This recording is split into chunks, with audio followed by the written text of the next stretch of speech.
कंजूस और उसका सोना। एक गांव में एक अमीर जमींदार रहता था।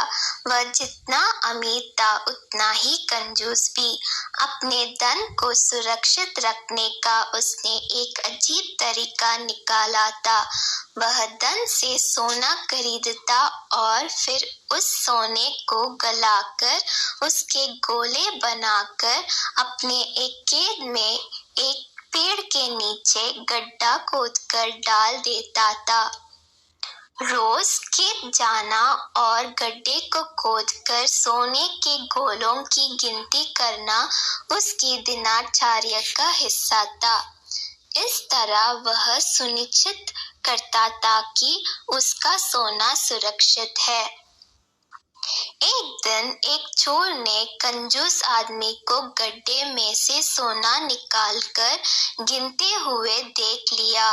वह चुपकर उसके जाने का इंतजार करने लगा। जैसे ही कंजूस आदमी गया, वह डक्के के पास पहुंचा और उसमें से सोना निकालकर भाग गया। अगले दिन जब कंजूस आदमी खेत में गड्ढे के पास पहुंचा तो सारा सोना नदारद पाकर रोने पीटने लगा। उसके रोने की आवाज वहां से गुजरते एक रहगारी के कानों में पड़ी तो वह रुक गया। उसने कंजूस आदमी से रोने का कारण पूछा तो कंजूस आदमी बोला, मैं लूट गया, बर्बाद हो गया, कोई मेरा सारा सोना लेकर भाग गया, अब मैं क्या करूंगा? सोना किसने चुराया, कब चुराया? रहगारी आश्चर्य में पड़ गया। पता नहीं चोर ने कब इस गड्ढे को खोदा और सारा सोना लेकर 9-2-11 हो गया। मैं जब यहाँ पहुंचा तो सारा सोना गायब था। कंजूस आदमी बिलखते हुए बोला, गड्ढे से सोना ले गया? तुम अपना सोना यहाँ इस गड्ढे में क्यों रखते हो? अपने घर पर क्यों नहीं रखते?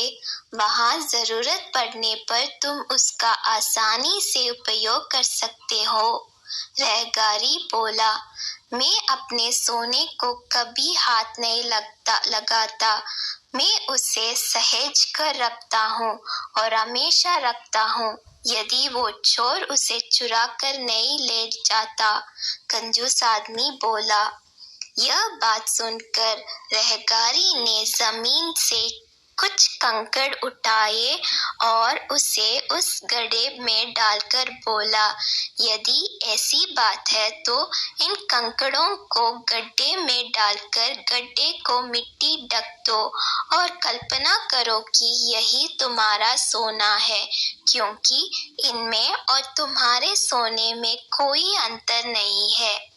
ये भी किसी काम के नहीं और तुम्हारा सोना भी किसी काम का नहीं था।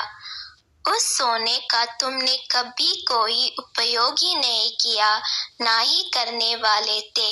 उसका होना ना होना बराबर था। सीख, जिस धन का कोई उपयोग नहीं हो उसकी कोई मोल नहीं।